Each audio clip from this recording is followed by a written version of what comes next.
Shalom, everyone, and good evening from Connect here in Galilee. I'm Amir Tsarfati, and this is a super important and special Mideast update on Damaskus has fallen. We'll talk about all that you've been hearing in the news in regards to Syria, the rebels, Damascus, Israel, and everything that you need to know. We'll try to sort out things for you and explain who is who, what is what, and what is next to come.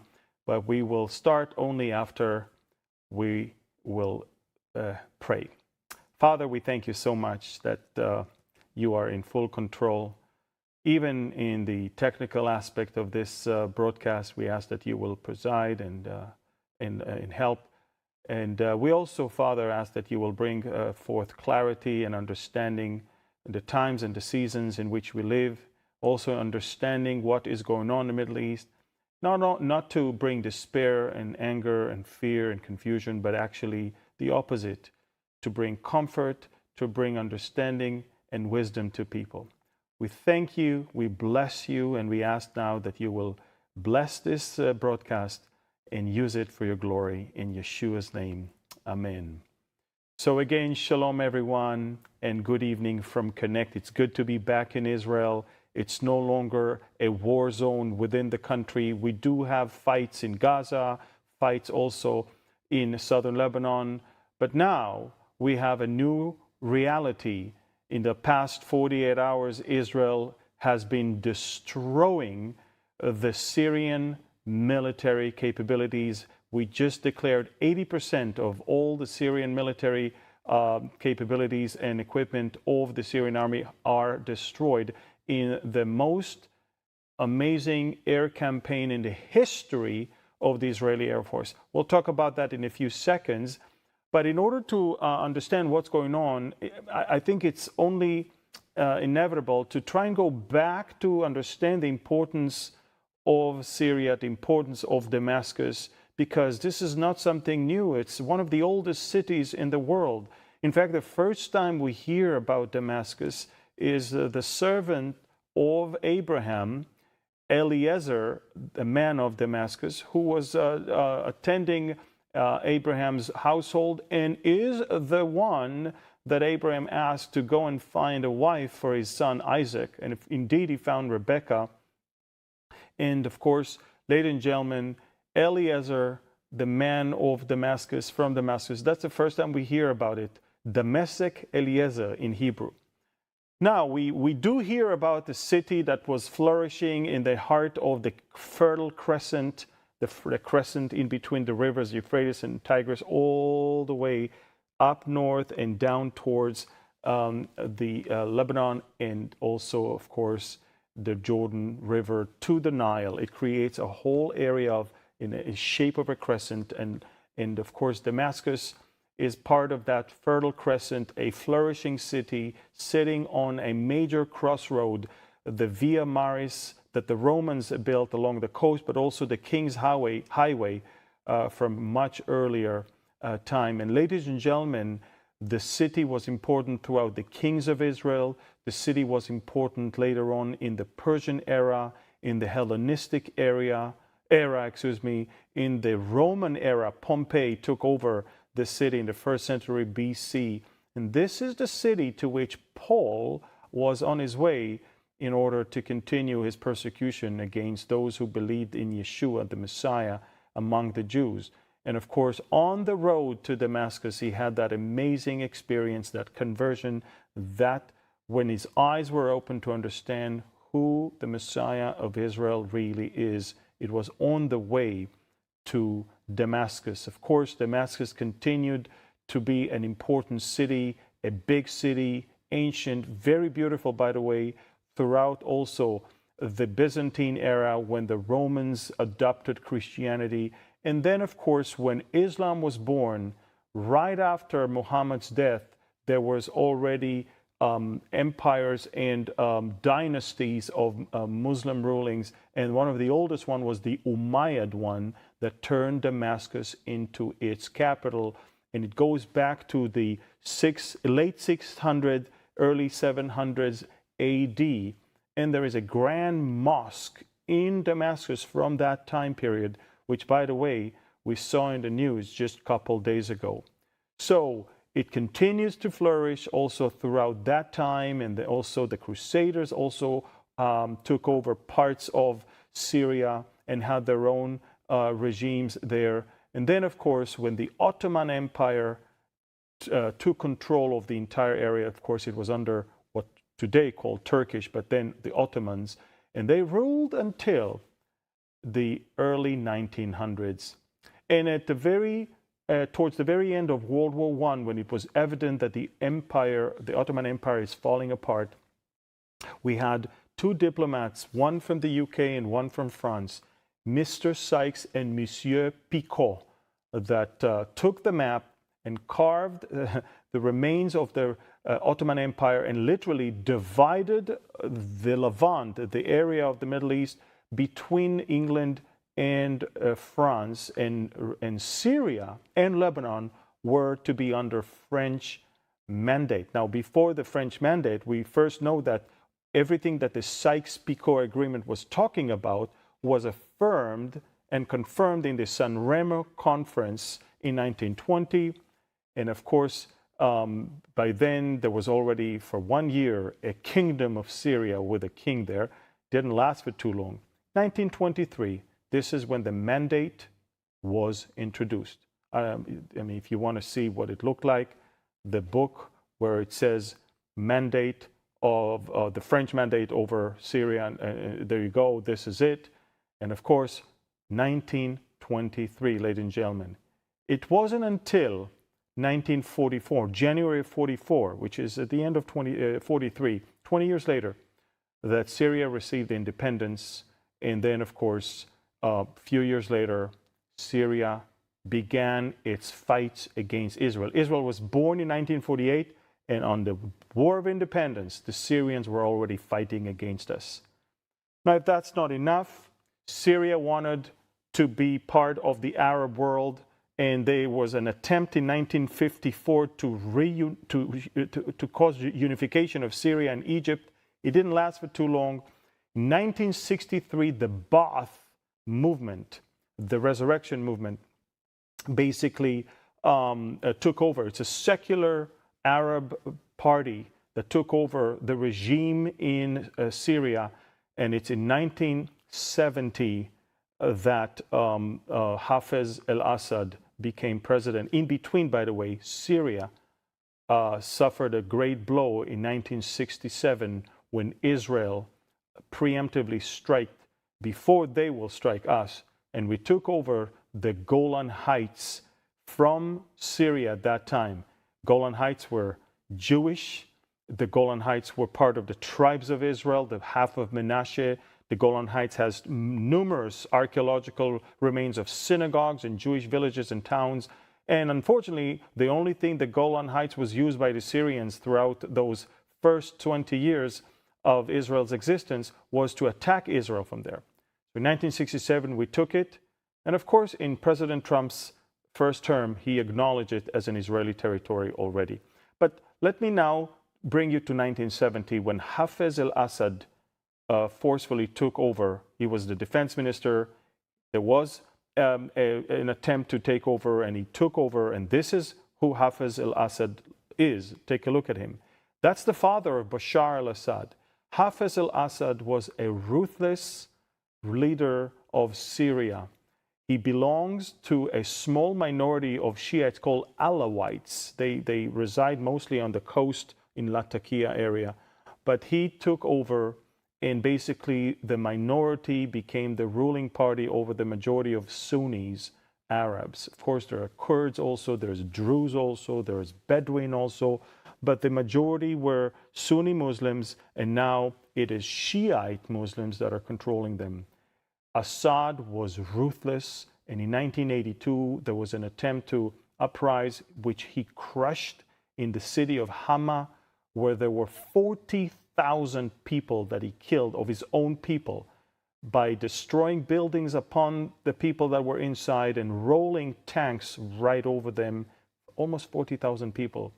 Now you can maybe understand the depth of hatred that the people of Syria has towards their regime, which they hold as illegitimate.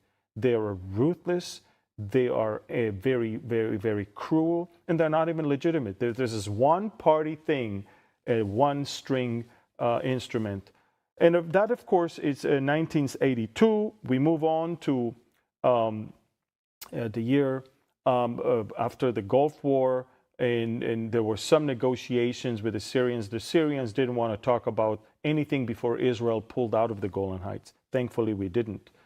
And of course, ladies and gentlemen, we have, of course, in the year 2000, Assad, the father, died. His son, Bashar al-Assad, an eye doctor, took over. And if you think that the father was cruel, the son could teach a thing or two to his father, because Bashar al-Assad, don't be fooled by his innocent looks. He massacred his own people. Look, take a look at what they do. That's what they did to anyone that came against him. Look, mass graveyard. They would throw people and then shoot them and kill them, one after another. This is one example. If it's not enough, we have a case in Kamishli in the Kurdish area in the north, where they massacred people after a football match ended up not well there. And if that's not enough, even throughout the actual civil war in the year 2013, you can Google Eastern Ghouta, Ghouta, Eastern Ghouta. There was a chemical attack that Assad performed against his own people, where he dropped barrels of chemical weapon and killed nearly 1,400 men, women, and children on the spot. He massacred his own people over and over again and again. And if that's not enough, when the actual Syrian revolt started, then he allowed Russians and he allowed the Iranians and the Hezbollah to also assist him in killing his own people. Now, let me now expound a little bit about the actual civil war that is going on since 2011. But before that, let me say this. It was President Obama that in 2010 came to the Middle East, came to Egypt actually, and spoke at the Islamic University there about the need for democracy throughout the Arab world. And of course, that was known as what everybody call the Arab Spring, that turned into a Muslim Islamic winter. But if I may say, folks, this was the beginning. And then there was a small uprising in the city of Dar'a in southern Syria. And during that time, there was a shooting. While they were burying their people, the Assad regime started massacring everyone, and that started it all. And just so you know, I'm going to show you shortly a video that will take you from 2011 all the way until today, and take a look at what happened during that time. So let's put that video, and I'll talk throughout the video to explain to you what's going on. So this is 2011. Syria was under Bashar al-Assad 100%. Then came the southern part incident in Dar'a that started the whole thing. And then it spread out towards Damascus, and up north towards Homs, and towards Latakia, and on the east of the Euphrates River, and then in the south as well along the Jordanian border. And more and more and more and more angry Syrians started revolting against the regime, as the green is the Sunni and the yellow is the Kurds. And then, of course, ISIS took advantage and started entering as cancer and started taking more land in the desert, and more land. And more land. And before you know it, folks, ISIS is now taking over a huge chunk, that's the black, huge chunk of the Syrian territory. Take a look at it. More and more and more and more. ISIS is advancing towards Damascus on this side, and in Iraq it took the city of Mosul as well.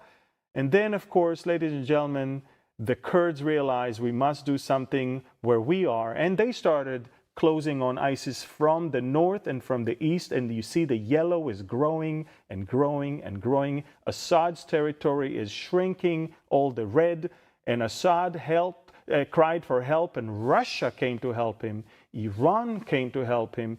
Hezbollah came to help him. Turkey also tried to help against ISIS, of course, and eventually President Trump was elected for the first time in November of 2016. And take a look at what happened in 2017 to ISIS. Take a look. He immediately ordered his generals to fight ISIS, and ISIS is almost gone. In fact, it was completely gone by the end of the term of President Donald Trump in his first term. Take a look. All the black is gone.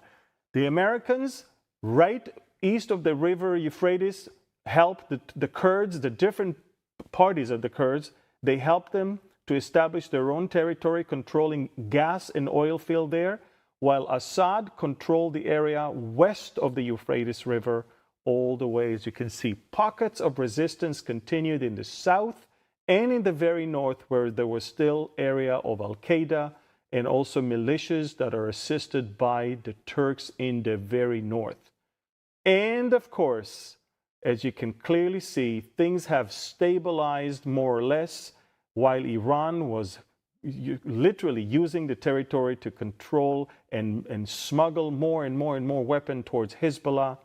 Ladies and gentlemen, 2024, and now that's what happened in the last 10 days, 14 days. This is it. Quite amazing, isn't it? Well, you've seen 13 years of civil war within 3 minutes. But if you're wondering how many groups of rebels we have, I mean, it's very easy to lose track of all of them. So I'm going to try and explain to you just a sentence about each. First of all, we can divide them into two groups: the Sunni rebels and the Kurds. Okay, the Kurds are the largest minority without a state. You see Kurds in Turkey, in Iraq, in Iran, and of course in Syria. And they are seeking, for their own territorial area. And of course, ladies and gentlemen, we have the Sunni rebels, those that have been massacred by Assad regime. And so take a look at this map of Syria and take a look at how Iran took advantage of the situation and, smuggled from Iran through Iraq, through Syria, all the way into Lebanon, and armed Hezbollah and basically created a monster. And Hezbollah, thankfully, is almost completely gone. I mean, we just crippled it to the point that not only that it's unable to, move, and signed a very, very humiliating ceasefire agreement, but that signage of the ceasefire agreement gave the rebels in Syria the green light that this is it. Now everybody's weak. Nobody will come to help Assad. Russia is dealing with Ukraine. Iran is dealing with its own blows of its own proxies. And of course, they could see that Hezbollah is crippled as well. And ladies and gentlemen, that was a very good calculation. Now, let's take a look at what the map of Syria looked like 2 weeks ago. And let's try to analyze the different groups, okay? The main one is HTS, Hayat Tahrir el-Sham. We'll stop for a second. This is the last name of what started as Al-Qaeda, evolved into ISIS, evolved into Jabhat al-Nusra, and landed finally on the name Hayat Tahrir al-Sham, the group of the liberation of al-Sham. Remember, Sham is the greater Syria. So they're not going to settle with only that one. SFA, the Syrian Free Army, veterans that defected from the Syrian army and became part of the rebels. They are trained and helped by the Turkish side in the north. If that's not enough, there's more of the Sunni rebels, and that's the SNA, the Syrian National Army, also a group that is assisted. And if that's not enough, folks, we're also having more rebels among the Syrians. And, you know, we're talking about other groups. But now we can also look at the Kurdish side of the rebels themselves. So let's look at that one. As you can clearly see, I know that some of you may have lost sight of the cameras, but as far as the Kurdish side, we have several groups.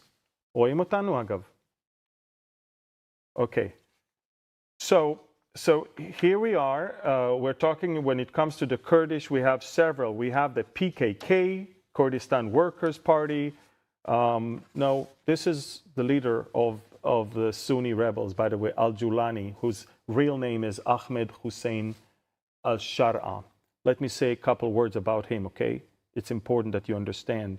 This man may appear to you as moderate. He may appear to you as someone we can do business with, someone who was on television, on CNN, and they didn't even ask him any tough question at all. This guy, when he was 22 years old, left his medical school when he wanted to be a doctor. He was born in southern Syria, moved to Iraq, was recruited to Al-Qaeda, and he was under Al-Qaeda's leaders, and then part of ISIS, and then had his own organization, Jabhat al-Nusra. And it's full ISIS person that is now trying to fool the West as a moderate. You know, let me make it very clear, folks. This is the new thing. Just like Sinwar told everyone, oh, we only want work, we only need work, and that's it. And then, of course, he made the move with October 7th. So as far as Israel is concerned, this is it. Now, as far as the Kurds, PKK, the Kurdistan Workers' Party, that the Turks hold as a terrorist organization, and they fight for the rights of the Kurdish for self-determination in Turkey and in other places. They gave birth to another organization as well.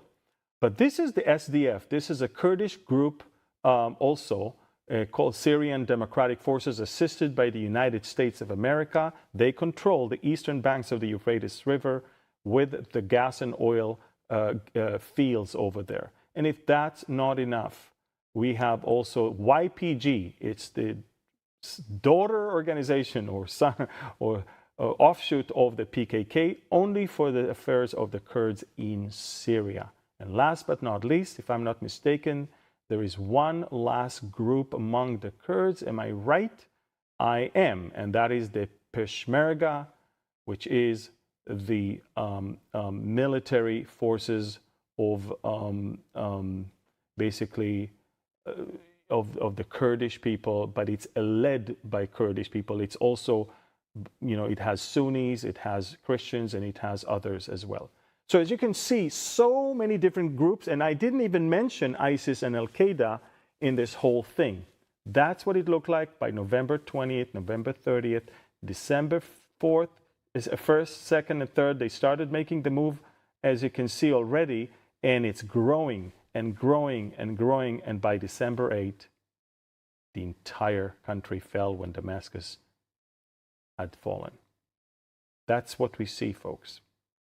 And what is Israel doing? We're not going to wait. Remember, Israel already annexed the Golan Heights, and during the first term of President Trump, he recognized it. Take a look at President Trump recognizing the Golan Heights as Israeli territory. And we can see even the video of him acknowledging that. Take a look at that. The unbreakable alliance between the United States and Israel has never been stronger. You read things, you hear things. It's never been stronger. Just remember that. People talk, but it's only talk. Our relationship is powerful. At this moment, the American embassy stands proudly in Jerusalem, the capital the Jewish people have established, and they've wanted the embassy for many, many years, for many decades, and frankly, through many presidents. And we got it done. Not only did we get it done, we also got it built. at a slight cost saving, like about $1 billion cost saving. Friend, the United States will always stand by its side. I'd like to now invite Prime Minister Netanyahu to say a few words. And Bibi and I have known each other for a long time. He's another one who truly, truly loves Israel. I think I can say he also loves the United States. So before I sign the presidential proclamation recognizing Israel's sovereignty over the Golan Heights. There you go. Signing recognition in Israel's sovereignty over the Golan Heights. And that's exactly what we do now. Look, right above the Golan Heights, take a look at this map. Our tanks are right now rolling in order to expand the border to the point where we can defend ourselves, because the 1974 agreement after Yom Kippur War is null and void. Now we can move further, create a better area where we can defend ourselves from shoulder missiles and other weapons that those rebels might have.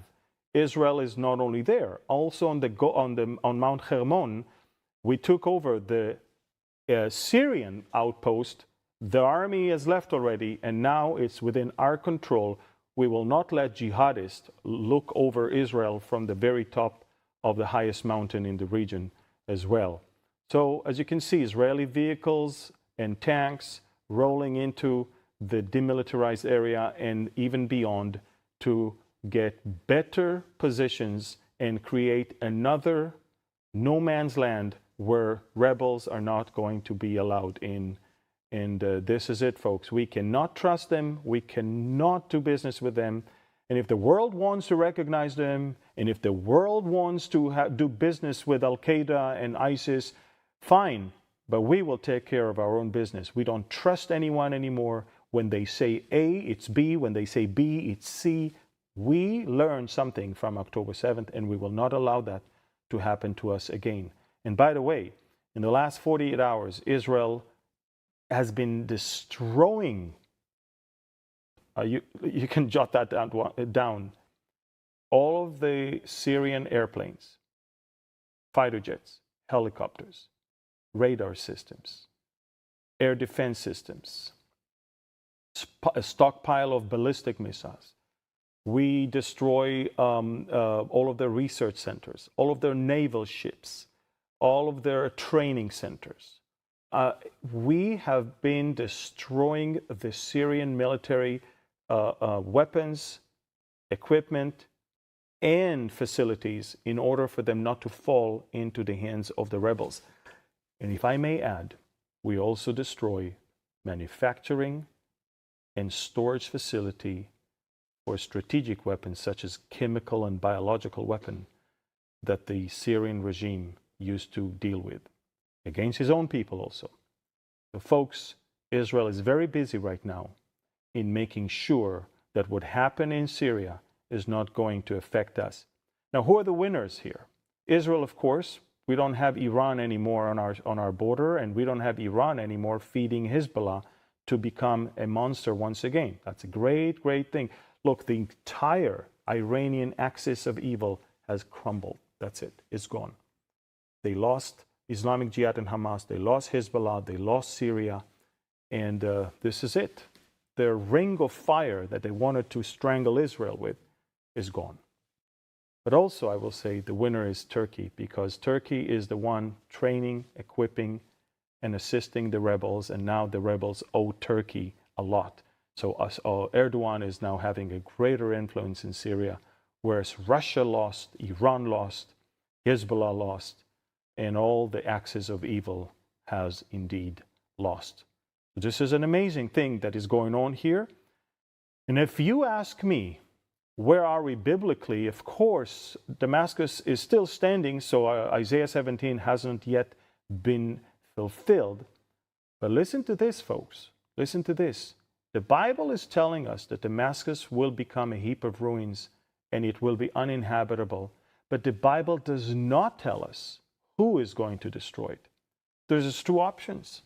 There's the option that Israel has to do it in order to avoid a greater catastrophe coming from there, Or there's also the option of the others that are going to do it because Syria is no longer an enemy of Israel, and they want Syria to be the enemies of Israel.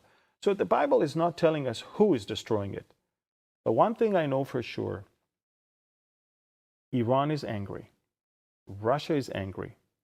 And at this point, as far as Erdogan is concerned, his appetite is much greater than just Syria. He has been saying that he wants to settle the score with Israel. He has no problem invading into Israel as well, and he's in much greater position to do that even right now. So folks, we're definitely seeing amazing things happening in the Middle East. And the fall of Damascus, not the destruction, but the fall of Damascus can also evolve into a greater civil war. Look at what they do. They topple all of their old regime's statues. And by the way, I can also tell you this, folks, as we speak right now, and you can only see it on my Telegram channel. Put the camera on me, folks, and I want you to know, I am not going to show you here some horrific videos that I just received, but it's on Telegram, and this is the QR code to join it. As we speak right now, hundreds of people are being executed by the rebels. They're being hanged in the city squares. They're being shot at. They're being massacred by the hundreds as we speak right now. These rebels are ruthless. They're not moderate. That's Al-Qaeda. That's ISIS. You know exactly what they do. So I want you to, I want you to understand that that's what Israel is now having to deal with. Yeah, Iran is no longer there. Yeah, maybe Hezbollah is crushed. Yeah, maybe the Russians are not really as strong as they used to be in Syria. But at the same time, we have something like Afghanistan-style regime right next to us. You know, there's a video today that is circulating of a Syrian woman that was stopped in a roadblock by the rebels, and they told her, you're no longer allowed as a woman to travel all by yourself just like that. You need to stay home. I mean, Syria is going to change, and it may not be for the liking of the Syrians. By the way, over 500,000 Syrians died in the last civil war. We're talking about 14 million people that were displaced, of which 7 million were actually gone into Syria, into Turkey and other places in Europe. And one of the reasons Turkey wanted the rebels to win is so all the Syrian refugees in Turkey will go back into Syria. And that's it. So now in a very unusual manner, we're going to move to Q&A. Normally, Middle East Update is not with questions and answers. So let's look at this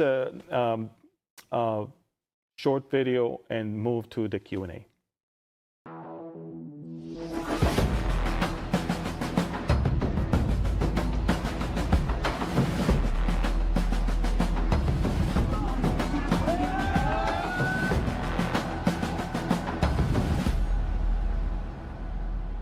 Yes.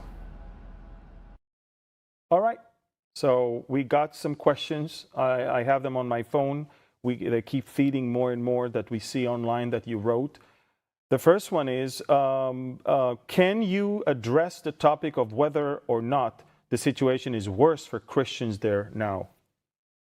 I can tell you, folks, that the Christians are going to suffer. I don't see a single place in the Middle East where ISIS or Al-Qaeda were and Christians had it good.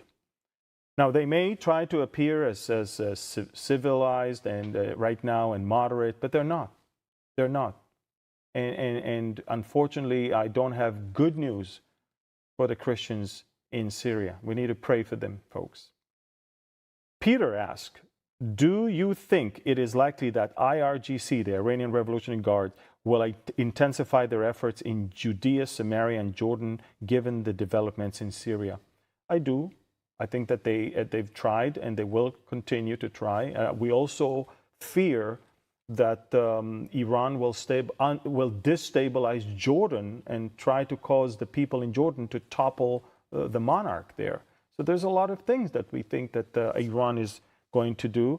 Maybe even Iran is going to run for the nuclear bomb right now because it's left without any other option. Then we see another one. People are saying, could this be the start of Psalm 83 war? No, Psalm 83 war is a war that already took place in 1948. This has nothing to do with that. Psalm 83 is a war that involved with Jordan and Egypt, and these are both countries that have peace with Israel. Psalm 83 is when Israel was born and the name was changed. All the countries around us invaded in order for the name of Israel to be remembered no more. Another question that people are asking is, Jeff is asking, is there any update on the release of the hostages from Gaza? Well, the threat of President Trump to destroy Hamas if they're not releasing it until January 20th is probably doing its job. And we already have a delegation of people in Egypt to deal with them, and maybe we'll have good news very shortly. Anne is asking, will the Kurds be able to get their own country in Syria? This is what Israel wants. Israel is not trusting the jihadists. We trust the Druze and the Kurds only. And so as far as Israel is concerned, we're willing to collaborate and assist the Kurds on the east and the Druze on the south next to our border. And if we can, we would prefer the Druze to be on our border, so at least we can trust those on the other side of the fence. Will you speak to which factions are looking for the Mahdi? The Mahdi, the Imam, it's mostly a Shiite Muslim idea, and of course most of Syria is Sunni, and so this is, I'm not sure this is the case here. Bruce is asking, are we seeing the preparation of Israel's unwalled villages? Yes. Bruce, you need to understand that Israel is now taking care of business that we should have taken care of a long time ago. We're destroying our enemies one after the other so we can get to the point where we will be strong and safe, and we will not need those walled villages. How do the people know who is who in Syria? In example, how do the rebels, where is it? Who is who in Syria, for example? How do the rebels know who the Kurds or Christians? And look, we may not know, but they live there. They know each other. So maybe when you as a foreigner go there, you may not be able to pay attention or to distinguish, but the people that live there, they all know who is who. What do you think will happen once Trump takes office regarding Syria? I believe, ladies and gentlemen, that Syria will be put on notice as far as Israel is concerned. They will basically have to live in peace with Israel and accept all the new reality of us having new defense lines. And I truly hope that Trump will make it to January 20th and also, you know, show his decisive power in bringing end to wars and not starting new ones. There is another question here, and it's, what do you think, will the Damaskus uninhabitable prophecy happen before or after the rapture? You see, the rapture can happen even in a few seconds. So I wouldn't say that there has to be an event that will happen before in order for the rapture to take place. But I will tell you that I believe that the destruction of Damascus will be the catalyst for the Ezekiel war. And the Ezekiel war will end up eventually with the rise of the Antichrist to introduce the pseudo-peace. And for that to happen, we cannot be here anymore. So that's the only stipulation in regards to that. We see Hoggies asking, do you think Israel will now destroy Iran's nuclear capability? Absolutely. This is the right time. Iran is gone from Syria. Hezbollah is defeated. Hamas is defeated. If you want to make sure that these organizations will die, you have to kill the head of the snake. You have to hit and hit hard. And by the way, now it's the time, because I believe the Ayatollahs are mulling right now about getting a bomb because they see that there is no other way to ensure our survival. And so absolutely, I believe that that's probably the best and the next thing to do. Why do you believe the Syrian regime crumbled so quickly, given how protected the civil war was, protracted it was years ago? It literally, years ago, the situation was not like that. October 7th changed everything. October 7th caused Israel to destroy the Iranian proxies. The war in Ukraine is causing Russia to be busy. And as you can see, Hezbollah cannot help anymore. Iran cannot help anymore. Russia is too busy. That was the right time. And when the rebels saw that Hezbollah is so defeated that he's signing such a humiliating ceasefire agreement, they knew this is the right time. So that's why it was the right moment with convergence of events. We have Shelley asking, what is a possible scenario for the complete destruction of Damascus? In your opinion, what or might be involved? Okay, for a complete destruction of a city and to make it uninhabitable, it has to be unconventional weapon. I mean, I'll let you sail with your imagination, but a regular weapon is not just destroying a huge city like Damascus and make it uninhabitable. It has to be something way more powerful than that. Draw your own conclusions if you want. And then, of course, we see another one.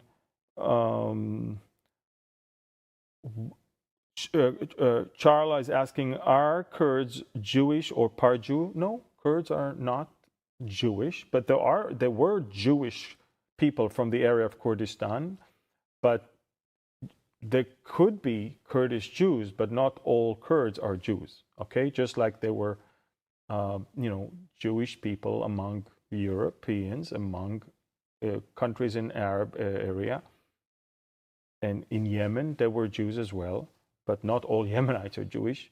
So it is with the Kurds themselves. Why did you say if Trump will make it? Well, I'm praying that he will make it. I just don't trust the Democrats, and there were several attempts already to take him down, and I'm just praying that he will make it. That's all. It's an honest, genuine hope to see that he will get there.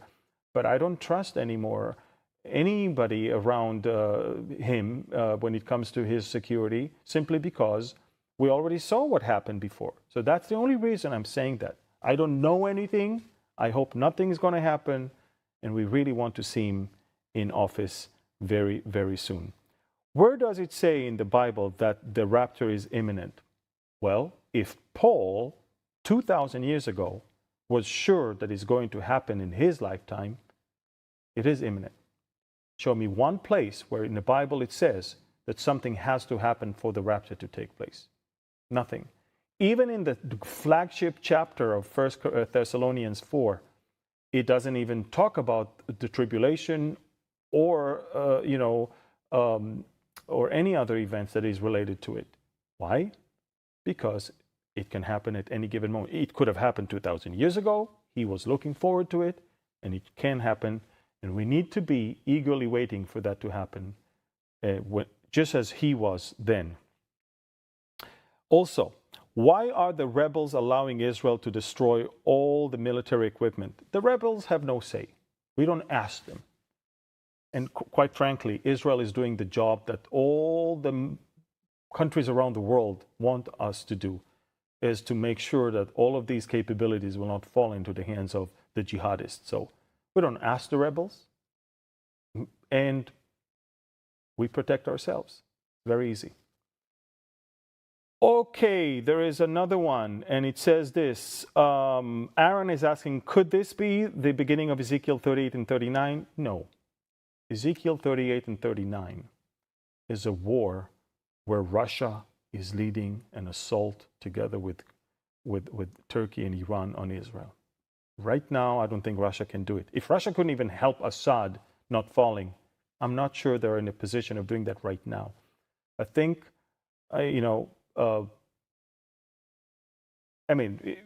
it can happen, in a few months, if things will change rapidly. But I don't see that happening at the moment right now. I think that it can happen, though, later on. Rebecca is asking, is it safe to assume Netanyahu knew of the coming Syria rebels and the takeover, which is why he agreed to the Lebanon ceasefire? I'm not sure about it. I think Netanyahu warned Assad not to play with fire and allow the rearming of Hezbollah through his territory. But everybody were kind of amazed at how fast things were with the rebels, okay? So I will not tell you that we knew everything, but I will tell you that we were not surprised at the timing of it. Do you know about, Reed is asking, do you know about the Emmanuel Macron two-state solution in June? What is your prediction on that? No, I don't know what he's talking about there. Dave is asking, are Iran's air defenses as important as we're led to believe now? If so, is there anything other than politics stopping Israel from attacking their nukes? Look, in order to attack the nukes, we need America on our side. It's very simple. There are American troops and American bases in Iraq, and the last thing we want to do is cause them harm. And so right now, we don't have the regime in America. The administration in America is not in favor of us doing that. So, I mean, we need to wait 40 more days, and then we can do it. Hopefully. I mean, I would not oppose doing that tonight or tomorrow, but it's unlikely, knowing the type of administration you guys have in America right now. What is the last stronghold of enemy Islamic regime of Iran? Last stronghold of enemy Islamic regime of Iran? I'm not sure what it is, the last stronghold of enemy. Iran is still having influence in Yemen with the Houthis and in Iraq with the militias there. And they still have them, but they're not that effective in destroying Israel anymore, as you can see. But Iran is relying on its nuclear program, and that is the only reason it wants to have it, is to ensure its survival. And then what does Saudi Arabia have to do with what is going on? The Saudis are sitting quietly, waiting to see what's the end of the game is going to be. Once Trump is in office, I believe the Saudis will immediately want to hop on the normalization train, and with it also even Indonesia, because these countries, there's nothing for them to wait for. I mean, they can only benefit from peace with Israel, especially now when Israel is stronger than ever, respected more than ever in the area, feared and revered more than ever before in our region. Jay is asking, who will control Syria? That's a good question. Nobody knows. At the moment, they're trying to give the rebels a chance to form a government. But what about the Kurds? What about the Druze? What about the Bedouins? What about ISIS that will not accept anything but Islamic State? So we'll see what happens. We prefer a Kurdish state, a Druze state, a Sunni state. We prefer that over something else. CNS, what is going on in Gaza? Are more tunnels still being discovered? Where is Israel still? What Israel's trying to?